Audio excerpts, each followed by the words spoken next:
British వాళ్ళలాగా భారతదేశానికి వ్యాపారానికి వచ్చిన మరొక ఐరోపా కంపెనీ ఏంటయ్యా అంటే ఫ్రెంచి వారు. ఈ ఫ్రెంచి వారు భారతదేశానికి వ్యాపార కేంద్రానికి వ్యాపారం చేసుకోవటానికి ఏ సంవత్సరంలో వచ్చారు అనే విషయాన్ని చూసినట్టయితే వీరు 1664 సంవత్సరంలో వ్యాపారాన్ని చేసుకోవటానికి మన భారతదేశానికి వచ్చారు. ఒక ముఖ్యంగా ప్రత్యేకంగా గుర్తుంచుకోవాల్సింది, ఎగ్జామ్ పాయింట్ ఆఫ్ వ్యూలో మనం అర్థం చేసుకోవాల్సిన విషయం ఏంటంటే, భారతదేశానికి వ్యాపారానికి వచ్చిన కంపెనీలలో చివరిగా వచ్చిన ఐరోపా దేశం ఏదయ్యా అంటే ఫ్రెంచి వారు చివరిగా వచ్చారు.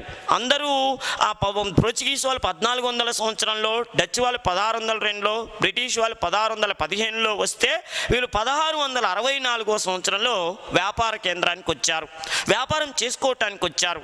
అయితే వీళ్ళు ఫ్రెంచ్ ఈస్ట్ ఇండియన్ కంపెనీ అనే పేరు మీద వ్యాపార కేంద్రాన్ని స్థాపించారు. ఒక విధంగా చెప్పాలంటే వీరు అసలు రావాల్సిన అవసరం ఏమొచ్చింది? పోర్చుగీస్ వాళ్ళలాగా వీళ్ళలాగా ఫ్రెంచి వాళ్ళు 1664లో మన భారతదేశానికి వ్యాపార కేంద్రాన్ని ఎందుకు స్థాపించుకోవటానికి వచ్చారంటే, ఒక చిన్న చరిత్ర ఏందయ్యా అంటే, ఈ రాజు అంటే ఫ్రెంచ్ దేశానికి చెందిన, ఇప్పుడు మనం ఫ్రాన్స్ అంటున్నాం, ఈ ఫ్రెంచి దేశంలో ఈ 1664 సంవత్సరం నాటికి వాళ్ళ చక్రవర్తి ఒక ఆయన ఉండేవాడు. ఆయన పేరు 14 లూయి. మనకి చరిత్రలో చూసినట్టయితే మనకి ఫ్రాన్స్ చక్రవర్తులని ఐరోపా దేశమైనటువంటి ఫ్రాన్స్లో ఆ దేశ చక్రవర్తులను ఏమని పిలుస్తారంటే లూయిలు అనే పేరుతో పిలుస్తారు. ఐరోపాలో ఫ్రాన్స్ దేశానికి చెందిన చక్రవర్తుల్ని లూయిలు అనే పేరుతో పిలుస్తారు. 1వ లూయి నుంచి మొదలు పెడితే 16 లూయి ఫ్రెంచ్ దేశానికి 1789లో విప్లవం వచ్చింది. ఆ విప్లవం వచ్చేంత వరకు ఫ్రెంచి దేశాన్ని పరిపాలన చేసిన చక్రవర్తుల్ని లూయిలు అనే పేరుతో పిలిచేవాళ్ళు. మన భారతదేశంలో మొఘల్ చక్రవర్తుల్ని ఎలా అయితే పాదుషాలు అనే పేరుతో పిలిచేవారో, ఫ్రాన్స్ దేశంలో చక్రవర్తులు లూయిలు అని పిలిచేవాళ్ళు. అయితే ఇప్పుడు మనకు అవసరమైనటువంటి చక్రవర్తి ఎవరంటే 14 లూయి. ఈ 14 లూయి కొంచెం ఆడంబరాలకు పోయేవాడు. అంటే విలాసవంతమైనటువంటి జీవితాన్ని గడపాలని, లేనిపోని బిల్డింగులు, అంటే మన భారతదేశంలో మొఘల్ చక్రవర్తి షాజహాన్ ఎలా అయితే ఆ ఎర్రకోటని, తర్వాత దివానీ కాస్, తర్వాత తాజ్మహల్ ఇలాంటి కోటలు కట్టించి ఉన్న డబ్బులన్నీ కూడా చరిత్ర అంటే కళాఖండాలని నిర్మించడానికి ఎలా ఖర్చు పెట్టాడో, 14 లూయి కూడా వాళ్ళ దేశంలో పెద్ద పెద్ద కళాఖండాలని నిర్మించాడు. ఆ సమయంలో ఉన్న డబ్బులన్నీ కూడా వాటి నిర్మాణాన్ని ఖర్చు పెట్టేసరికల్లా చివరికి రాజ్య ఆర్థిక పరిస్థితి ఎలా తయారైందంటే, చక్రవర్తి నడుచుకుంటూ రాజస్థానానికి, అంటే ఆయన నడుచుకుంటూ వెళ్ళేటటువంటి పరిస్థితి వచ్చిందనమాట. ఆ ఫ్రెంచ్ ఆర్థిక పరిస్థితి, ఆనాటి ఫ్రెంచ్ ఆర్థిక మంత్రి, ఈయన దగ్గర ఆర్థిక మంత్రిగా పనిచేస్తున్నటువంటి కోల్బర్ట్ అనేటటువంటి ఆర్థిక మంత్రి రాజ్య దివాలా తీస్తున్నటువంటి విధానాన్ని గమనించి రాజుకి ఒక ఐడియా ఇచ్చాడు. సార్, మీరేమో సన్ కింగు, నేనే సూర్యుని అని చెప్పి ఉన్న డబ్బులన్నీ ఖర్చు పెడుతున్నారు. రాజ్య ఆర్థిక పరిస్థితి నానా ఘోరం దరిద్రమైనటువంటి పరిస్థితిలో ఉంది. దయచేసి నేను ఒక ఐడియా ఇస్తాను. మనం ఇకనైనా రాజ్య ఆర్థిక పరిస్థితిని పరిపుష్టి చేసుకోవాలంటే మనం తూర్పు దేశాలకు, భారతదేశం లాంటి దేశాలకు వ్యాపారానికి వెళ్ళి డబ్బు సంపాదిస్తే తప్పితే దేశ ఆర్థిక పరిస్థితి ఏమాత్రం కూడా బాగలేదని చెప్పాడు. అప్పటికి కానీ కోల్బర్ట్ విషయాన్ని ఇతను ఒప్పుకుంటాడు. కోల్బర్ట్ ఇచ్చిన ఆలోచనకి ఇతను ఒప్పుకొని, అప్పుడు కోల్బర్ట్ సలహా ప్రకారం ఏం చేశారంటే 1664 సంవత్సరంలో కోల్బర్ట్ ప్రత్యేకంగా ఒక సంస్థను స్థాపించాడు. అదే French east Indian company. French east Indian company అనే పేరు మీద ఒక వ్యాపార సంస్థను స్థాపించి భారతదేశానికి వ్యాపారానికి పంపించారు. ఇందులో మనం గమనించాల్సిన ఒక ముఖ్యమైన విషయం ఏంటంటే, రేపు అడుగుతాడు, భారతదేశానికి వ్యాపారానికి వచ్చిన ఐరోపా కంపెనీలలో ఏ కంపెనీని కోల్బర్ట్ ఆర్థిక సంఘం అని పిలుస్తారంటే, మన ఫ్రెంచ్ ఈస్ట్ ఇండియన్ కంపెనీని కోల్బర్ట్ ఆర్థిక సంఘం అనే పేరుతో పిలుస్తారు. ఎందుకు అలా పిలుస్తారంటే, కోల్బర్ట్ తన వ్యక్తిగతమైనటువంటి ఇంట్రెస్ట్తో, అంటే కోరికతో ఈ సంస్థను స్థాపించాడు కాబట్టి కోల్బర్ట్ పోర్టు ఆర్థిక సంఘం అనే పేరుతో పిలుస్తారన్న విషయాన్ని మనం ఇక్కడ ప్రత్యేకంగా గుర్తుంచుకోవాలి. అంతేకాదు ఇతను చేసినటువంటి పని వల్ల ఏమైందంటే 1664లో వచ్చి భారతదేశంలో వ్యాపార కేంద్రాన్ని స్థాపించారు. దానిలో భాగంగా వీళ్ళు మన భారతదేశంలో ప్రత్యేకంగా ఎక్కడ వ్యాపార కేంద్రాన్ని స్థాపించారంటే వీళ్ళు ప్రధానమైన కాన్సన్ట్రేషన్ మొత్తం కూడా పాండిచ్చేరి, తమిళనాడు దగ్గర ఉన్నటువంటి పాండిచ్చేరి అనేటటువంటి ప్రాంతంలో వ్యాపార కేంద్రాన్ని స్థాపించారు. అంటే భారతదేశంలో ఫ్రెంచి వాళ్ళ ప్రధానమైన వర్తక కేంద్రం ఏందయ్యా అంటే పాండిచ్చేరి. పాండిచ్చేరిలతో పాటు వాళ్ళు ప్రధానంగా ఇంకా కొన్ని చోట్ల వ్యాపార కేంద్రాలు స్థాపించారు. ఉదాహరణకి సూరత్, అదేవిధంగా మన ఆంధ్రదేశంలో మచిలీపట్నానికి వీడు 1670వ సంవత్సరం కల్లా మచిలీపట్నానికి వచ్చి వ్యాపార కేంద్రాన్ని స్థాపించారు. మచిలీపట్నము, అదేవిధంగా యానాం, ఈ ప్రాంతాలలో వీళ్ళు వ్యాపార కేంద్రాలు, తమిళనాడులో ఉన్నటువంటి నాగపట్టణము, ఈ ప్రాంతాల్లో వ్యాపార కేంద్రాలు స్థాపించారు. భారతదేశంలో వీళ్ళు ఎన్ని వ్యాపార కేంద్రాలు స్థాపించినా వీళ్ళ ప్రధానమైనటువంటి కేంద్రం మాత్రం పాండిచ్చేరి నుంచి వర్తక వ్యవహారాలు నిర్వహించారు. ఈ విధంగా వ్యవహారాలు నిర్వహిస్తే 1744-46 సమయానికల్లా ఫ్రెంచ్ ఈస్ట్ ఇండియన్ కంపెనీకి ఒక ప్రసిద్ధి చెందిన వ్యక్తి గవర్నర్గా వచ్చాడు. అతడు 1744 నుంచే మన భారతదేశంలో పాండిచ్చేరిలో ఉండి ఫ్రెంచ్ ఈస్ట్ ఇండియన్ కంపెనీ ఎట్లా అయినా చేసి అద్భుతమైన పొజిషన్కి తీసుకెళ్లాలని ప్రయత్నం చేశాడు. అతడే డూప్లే అనేటటువంటి వాడు గవర్నర్ జనరల్గా వచ్చాడు. వచ్చి ఫ్రెంచ్ ఈస్ట్ ఇండియన్ కంపెనీ తరపున పాండిచ్చేరిలో ఉండి వ్యాపార సామ్రాజ్యాన్ని అభివృద్ధి చేయడానికి ప్రయత్నం చేశాడు. ఈ విధంగా భారతదేశానికి ఇలా వరుసగా వ్యాపార కేంద్రాలని స్థాపించారన్న విషయాన్ని చూసినట్టయితే ఇక్కడ విద్యార్థులు గమనించాల్సిన విషయం ఏంటంటే మొదట వచ్చినటువంటి వాళ్ళు పోర్చుగీస్ వారు. వీరు 1498లో మన భారతదేశానికి వచ్చారు. నెక్స్ట్ డచ్ వారు మన భారతదేశంలో వ్యాపార కేంద్రాన్ని స్థాపించింది 1602లో వ్యాపార కేంద్రాన్ని స్థాపించారు. 1605లో మచిలీపట్నంలో వ్యాపార కేంద్రాన్ని స్థాపించారు. వీళ్ళు వచ్చింది మాత్రం 1602లో. నెక్స్ట్ ఇంకెవరయ్యా అంటే ఇంగ్లీష్ వారు. వరుస క్రమంలో వాళ్ళు ఎప్పుడు వ్యాపార కేంద్రాలను స్థాపించారంటే వీళ్ళు ఇంగ్లీష్ వాళ్ళు మన భారతదేశంలో 1615లో వ్యాపార కేంద్రాన్ని స్థాపించారు. నెక్స్ట్ డెన్ వాళ్ళు. డెన్ అంటే డెన్మార్క్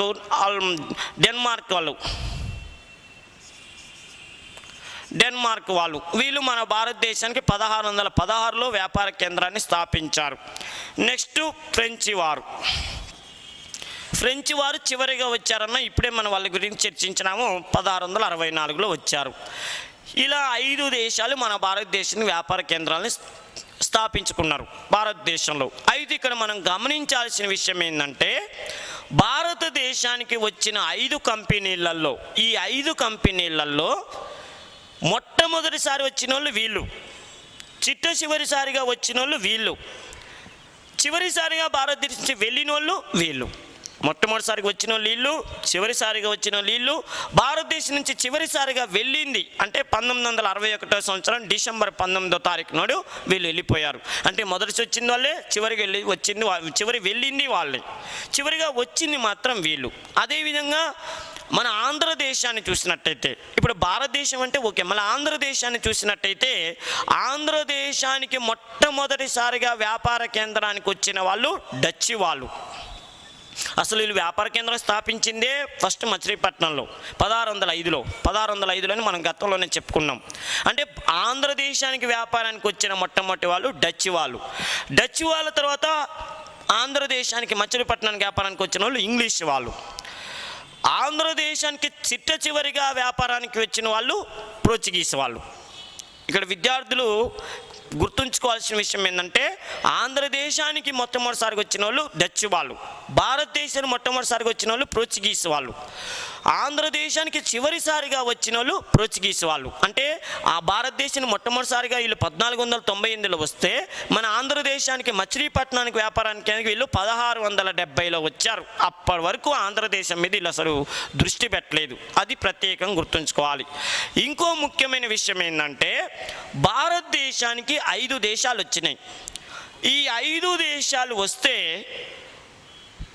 ఈ 5 దేశాల్లో ఏవి ప్రైవేటు కంపెనీలు, ఏవి ప్రభుత్వ కంపెనీలు అని అడుగుతాడు రేపు. ఏవి ప్రభుత్వ కంపెనీలు అంటే ప్రభుత్వమే ఏర్పాటు చేసింది, ప్రభుత్వమే ఆ సంస్థను స్థాపించి వ్యాపార సామ్రాజ్యాన్ని విస్తరింపజేసుకోవడానికి ఇండియాకి పంపించింది అంటాడు. కొన్ని కంపెనీలు ప్రైవేటు కంపెనీలు ఉన్నాయి, అంటే ప్రభుత్వంతో ఎలాంటి సంబంధం లేకుండా ఒక ప్రైవేటు వ్యక్తులు వ్యాపార కేంద్రాన్ని స్థాపించుకొని ఆ దేశ చక్రవర్తుల పర్మిషన్ తీసుకొని వ్యాపారానికి వచ్చిన వాళ్ళు ఉన్నారు. అంటే ప్రభుత్వానికి ఆ సంస్థకి ఎలాంటి సంబంధం లేని వాళ్ళు ఉన్నారు. దానిలో ఈ 5 దేశాల్లో మరి ప్రభుత్వ కంపెనీ ఏది, ప్రైవేట్ కంపెనీ ఏది అంటాడు. అంటే పోర్చుగల్ ఈస్ట్ ఇండియన్ కంపెనీ ప్రభుత్వ కంపెనీ. దీనిది ప్రైవేటు వ్యక్తులు పెట్టింది కాదు, ఆ దేశ చక్రవర్తులు రెండో విక్టర్ ఇమాన్యుయల్ 1500 సంవత్సరంలో పెట్టాడు. ఇది ఒక ప్రైవేటు కంపెనీ కాదు, ఇది ప్రభుత్వ కంపెనీ. ఇది వాళ్ళ దేశ చక్రవర్తులు ఏర్పాటు చేసిన కంపెనీ. రెండోది డచ్ ఈస్ట్ ఇండియన్ కంపెనీ. వీళ్ళు కూడా ప్రభుత్వ కంపెనీ, ప్రైవేటు వ్యక్తులు పెట్టిన చక్రవర్తులు ఏర్పాటు చేసిన కంపెనీ. మరి భారతదేశానికి వచ్చిన బ్రిటిష్ వాళ్ళు ఏ కంపెనీ అంటాడు అంటే ఇది ప్రైవేటు వ్యక్తులు. అంటే చక్రవర్తుల యొక్క సహకారంతో తప్పితే చక్రవర్తులు దీంట్లో ఎలాంటి భాగస్వామ్యం లేరు. జస్ట్ అనుమతి ఇస్తే 200 మంది భూస్వాములు ఈస్ట్ ఇండియన్ కంపెనీ అనే పేరు మీద భారతదేశానికి వ్యాపారానికి వచ్చారు. కానీ ఆ రాజ చక్రవర్తులు అంటే ఆనాడు వాళ్ళకి పర్మిషన్ ఇచ్చిన ఎలిజబెత్ మహారాణికి ఈస్ట్ ఇండియన్ కంపెనీకి ఎలాంటి సంబంధం లేదు. ఒకటే, వాళ్ళు లాభం సంపాదించుకుంటే ఆ లాభంలో కొంత భాగం ఇవ్వాలన్న ఒప్పందంతో వచ్చారు తప్పితే ఎలాంటి సంబంధం లేకుండా వచ్చారు. ఇది ప్రైవేటు కంపెనీ. మరి డచ్ డెన్మార్క్ అనేటటువంటి వాళ్ళంటే ఇది ప్రభుత్వ కంపెనీ. ఫ్రెంచ్ వాళ్ళు కోల్బర్టు ఆర్థిక శాఖ మంత్రి ఏర్పాటు చేసిందన్నాం 14 ఈ కాలంలో, అంటే ఇది కూడా ప్రభుత్వ కంపెనీయే. ఇక మిగతా కంపెనీలకి ఒక్కటే, ఇప్పుడు భారతదేశానికి 5 దేశాలు వస్తే ఒక్క ఇంగ్లాండ్ దేశం ఒక్కటే ప్రైవేటు కంపెనీ, మిగతా అన్నీ కూడా ప్రభుత్వ కంపెనీలు అన్న విషయాన్ని మనం ఇక్కడ గమనించాలి. అయితే దీనివల్ల ఏంది బెనిఫిట్? ప్రైవేటు కంపెనీ ప్రభుత్వ కంపెనీ ఏంటయ్యా అంటే భారతదేశానికి 5 దేశాలు వస్తే భారతదేశాన్ని ఆక్రమించుకుంది బ్రిటిష్ వాడు. మరి చూడండి, ఒక ప్రైవేటు వ్యక్తి భాగస్వామ్యం ద్వారా ప్రైవేటు వ్యక్తులు స్థాపించుకున్న సంస్థ మన భారతదేశాన్ని దాదాపు 190 సంవత్సరాల పాటు పరిపాలన చేసింది. అటు పరోక్షంగానో అటు డైరెక్ట్గానో అంటే ప్రత్యక్షంగానో 190 సంవత్సరాల పాటు భారతదేశాన్ని పరిపాలన చేసింది. మరి ఒక ప్రైవేటు కంపెనీ మన భారతదేశాన్ని ఆక్రమించుకుంది, మిగతా కంపెనీలు ప్రభుత్వ కంపెనీలు అవి ఎందుకు ఆక్రమించుకోలేకపోయినాయి అంటే ప్రైవేటు వ్యక్తులు తీసుకునే నిర్ణయం ఇమ్మీడియట్లీ యాక్షన్ ఉంటుంది. అంటే ఏదైనా కూడా తన పై అధికారులకి ఎక్స్ప్లెయిన్ చేయాల్సిన అవసరం లేదు. ప్రైవేటు వ్యక్తి అనేది ఒకడే ఉంటాడు. వాడు ఏదైనా డెసిషన్ తీసుకుంటే ఎంత ఖర్చు పెట్టాలన్నా, ఏ పని చేయాలన్నా, యుద్ధం చేయాలన్నా, యుద్ధానికి సైన్యాన్ని పంపించాలన్నా ఒకే వ్యక్తి నిర్ణయం తీసుకుంటాడు. లాభమైనా నష్టమైనా వాడే చూసుకుంటాడు. కాబట్టి ఇమ్మీడియట్లీగా ఆ వర్క్ చేయటం వల్ల ఏమైందంటే వాళ్ళకి కలిసి వచ్చింది. అదే ప్రభుత్వ కంపెనీలు ఉన్నాయి. ప్రభుత్వ కంపెనీ వాడు కానీ ప్రభుత్వం వాడు ఒక పని చేయాలంటే కింద అధికారి పై అధికారిని, పై అధికారి ఆ పై అధికారిని, ఇలా రోజులు గడుస్తుంటాయి, టైం వేస్ట్ అవుతుంటుంది ఒకటి. రెండోది ప్రభుత్వ రంగంలో ఏముంటుందంటే బాధ్యత రాహిత్యం ఉంటుంది. ఒక వ్యక్తి పై అధికారి మీద అబాండం అంటే దానికి విఫలమైన ఏదైనా కూడా పై అధికారి చేపట్టని చెప్పి తప్పించుకోవడానికి అవసరం ఉంటుంది. అంటే బాధ్యతారహిత్యం ఉండటం వల్లనే ఈ కంపెనీలు భారతదేశంలో సెటిల్ కాలేకపోయినాయి. ఇంకో విషయం ఏంటంటే ప్రభుత్వ కంపెనీలు అనే విషయం లంచాలతో నడుస్తుంటుంది.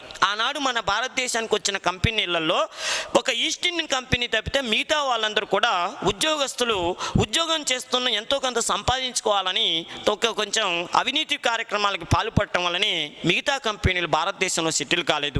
కానీ ఈస్ట్ ఇండియన్ కంపెనీ ఏ నిర్ణయం తీసుకున్నా అదేవిధంగా ఆ కంపెనీలో పనిచేసిన ప్రతి ఉద్యోగస్తుడికి కూడా సరైనటువంటి బాధ్యతలు అప్పచెప్పి అన్ని విధాలుగా సహకరించడం వల్లనే భారతదేశంలో ఇంగ్లీష్ వాళ్ళు సెటిల్ అయ్యారన్న విషయాన్ని కూడా మనం ప్రత్యేకంగా గుర్తుంచుకోవాలి. ఇకపోతే భారతదేశానికి 5 కంపెనీలు వస్తే 5 దేశాలు వాళ్ళ వ్యాపారానికి వస్తే ఒక దేశమే మిగిలింది. మిగతా దేశాల పరిస్థితి ఏమైందనే విషయం చూస్తే Portugal east Indian company. Portuguese వాళ్ళు బాగా ముందే వచ్చారు, అందరికంటే ఎక్కువ అడావుడి చేశారు. ఉదాహరణకు పశ్చిమ భారతదేశంలో సూరత్ ప్రాంతంలో వ్యాపార సామ్రాజ్యానికి అద్భుతమైన పునాదులు వేసుకున్నారు. మొఘల్ చక్రవర్తుల దగ్గర గొప్ప గొప్ప పేరు సంపాదించుకొని వాళ్ళ సంస్థానంలో మొఘల్ చక్రవర్తుల ఉద్యోగుల దగ్గర వాళ్ళ రాజస్థానంలో కొద్దిగా పైరవీలు చేసుకొని కూడా లాభపడటానికి ప్రయత్నం చేశారు.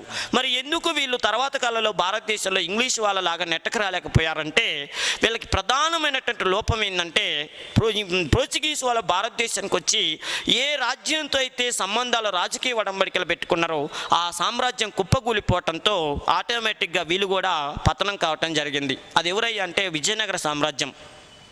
విజయనగర సామ్రాజ్యం పతనం అయిన తర్వాత భారతదేశంలో పోర్చుగీస్ వాళ్ళు అంతగా లాభపడినటువంటిది మనకు కనపడదు ఒకటి. రెండో విషయం ఏంటంటే వ్యాపారానికి వచ్చినటువంటి పోర్చుగీస్ వాళ్ళు వ్యాపారాన్ని పక్కన పెట్టి క్రైస్తవ మతాన్ని ప్రచారం చేయడానికి ఎక్కువ ఇంట్రెస్ట్ చూపించారు. ఎవరైనా ఒక లక్ష్యంతో వచ్చిన వాళ్ళు ఆ లక్ష్యం కోసం కృషి చేయాలి, కానీ మళ్ళీ ఆల్టర్నేటివ్ వేరే మార్గాలు వెతుక్కుంటే వచ్చిన ఉద్దేశం ఏంటనే నష్టపోతున్నారు అనేది మనకు భారతదేశంలో పోర్చుగీస్ వాళ్ళని చూస్తే అర్థమవుతుంది. ఇది వాళ్ళ ఓటమికి వాళ్ళ యొక్క పతనానికి దారితీసినటువంటి సంఘటన మనం చెప్పొచ్చు. నెక్స్ట్ డచ్ వాళ్ళు. భారతదేశంలో డచ్ వాళ్ళు ఎందుకు సెటిల్ కాలేదయ్యా అంటే మనం ప్రత్యేకంగా డచ్ వాళ్ళ గురించి గత పార్ట్లో అధ్యయనం చేసినాం. భారతదేశానికి వచ్చిన కంపెనీల్లో అత్యంత ధనవంతమైన కంపెనీ అని చెప్పినాం, ప్రత్యేక కరెన్సీని ఏర్పాటు చేసిన కంపెనీ అని కూడా చెప్పినాం. అయితే ఇక్కడ వచ్చిన విషయం ఏంటంటే వీళ్ళు మన భారతదేశంతో పాటు మన భారతదేశంతో పాటు ఇండోనేషియా దేశంతో కూడా వ్యాపారం చేసేటప్పుడు ఇంగ్లీష్ వాళ్ళకి డచ్ వాళ్ళకి మధ్య ఇండోనేషియా దేశంలో అంబయానా అనేటటువంటి ప్రాంతంలో ఒక గొడవైంది. వీళ్ళు ఒక కొంతమంది బ్రిటిషు వర్తకులని గొంతులు కోసి అంబయానా అనే దీవిలో పడేశారు. దాన్ని మన చరిత్రలో 1623లో అంబయానా ఉదంతం అనే పేరుతో కూడా చదివినామని చెప్పుకున్నాం, మనం గతంలో చెప్పుకున్నాం.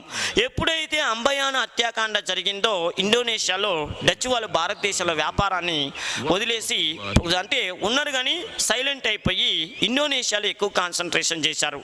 అంటే అంబయానా హత్యాకాండ ఫలితంగా ఏ కంపెనీ భారతదేశంలో వ్యాపార సామ్రాజ్య విషయంలో నష్టపోయిందయ్యా అంటే డచ్ వారు. నెక్స్ట్ డెన్ వాళ్ళు. వీళ్ళు డచ్ వాళ్ళకి బంధువులు కావటం వల్ల డచ్ వాళ్ళు ఎప్పుడైతే మన భారతదేశం నుంచి కొద్దిగా నిష్క్రమించారో డెన్ వాళ్ళు కూడా సైలెంట్ అయిపోయారు. నెక్స్ట్ ఫ్రెంచ్ వాళ్ళు. ఫ్రెంచ్ వాళ్ళ వ్యవహారం ఏంటంటే ఇప్పుడు 3 దేశాలు సైలెంట్ అయిపోయినాయి. ఇక ఉన్న దేశం ఇంగ్లాండ్ దేశం, ఫ్రెంచ్ దేశం. వీళ్ళు భారతదేశంలో సెటిల్ కావాలని ప్రయత్నం చేశారు. భారతదేశానికి విద్యార్థులు గమనించాల్సిన విషయం ఏంటంటే భారతదేశానికి వర్తకానికి వచ్చింది 5 దేశాలు అయితే 2 దేశాలు చివరిదాకా పోరాడినాయి. ఆ 2 దేశాలు ఇంగ్లీష్ వాళ్ళు ఒకళ్ళు, ఫ్రెంచ్ వాళ్ళు ఒకళ్ళు. వీళ్ళు డి అంటే డి అని చెప్పి నువ్వా నేనా ఇద్దరిలో ఒకళ్ళేమి భారతదేశాన్ని సెటిల్ కావాలి, మిగతా వాళ్ళు ఒక సైలెంట్ అయిపోవాలని చెప్పి భారతదేశ రాజకీయాల్లో జోక్యం చేసుకుంది ఇంగ్లీష్ వాళ్ళు, ఫ్రెంచ్ వాళ్ళు. జోక్యం చేసుకొని వాళ్ళ ఆధిపత్యం కోసం మన భారతదేశ చక్రవర్తులలో ఉన్నటువంటి ఆ అనైక్యతని ఆసరాగా చేసుకొని వాళ్ళతో కలిసి వీళ్ళు యుద్ధాలు చేశారు. ఆ యుద్ధాల ఫలితంగా మొత్తానికి దక్షిణ భారతదేశంలో కొన్ని యుద్ధాలు వచ్చిన ఆ యుద్ధాలని ఆర్కాట్ లేదా కర్ణాటక యుద్ధాలు అనే పేరుతో పిలుస్తారు. అంటే వీళ్ళ ఆధిపత్యం కోసం వీళ్ళు డెవలప్మెంట్ కావటం కోసం మన స్థానిక చక్రవర్తులు స్వదేశీ చక్రవర్తుల్ని పావుల్లాగా వాడుకున్నారు. వాడుకొని మనవలతో యుద్ధాలు చేశారు. అవే కర్ణాటక యుద్ధాలుగా చరిత్రలో నిలిచిపోయాయి. ఆ యుద్ధాల్లో ఇంగ్లీష్ వాళ్ళు అద్భుతంగా రాణించారు. ఆ యుద్ధం మొదలు పెట్టేటప్పుడే వాళ్ళు పెట్టుకున్న కండిషన్ ఏంటంటే మన ఇద్దరం కొట్టుకుందాము, యుద్ధంలో ఎవరైతే ఓడిపోతాడో వాడు ఒక ఏరియాలో మాత్రమే వ్యాపారం చేసుకుంటూ సైలెంట్ అయిపోవాలి, మిగతా వాడు భారతదేశాన్ని మొత్తాన్ని ఆక్రమించుకోవాలని ఒప్పందం చేసుకొని కొట్టుకున్నారు. 3 సార్లు కొట్టుకున్నారు ఇన్స్టాల్మెంట్లో. వాటినే 3 కర్ణాటక యుద్ధాలు లేదా 3 ఆర్కాట్ యుద్ధాలు అనే పేరుతో పిలుస్తారు. ఆ 3 కర్ణాటక యుద్ధాల్లో ఫైనల్ యుద్ధంలో ఫ్రెంచ్ వాళ్ళు ఘోరంగా ఓడిపోయి పాండిచ్చేరిలో సెటిల్ అయిపోయి వ్యాపారం అక్కడ పాండిచ్చేరిలో మాత్రమే వ్యాపారం చేసుకున్నారు. ఇంగ్లీష్ వాళ్ళు భారతదేశం మొత్తం సామ్రాజ్యాన్ని విస్తరింపజేసుకొని అద్భుతంగా రాణించారు. అదే భారతదేశంలో బ్రిటిష్ యుగానికి తెరలేసింది అన్నట్టుగా మనం ప్రత్యేకంగా చెప్పుకోవాలి.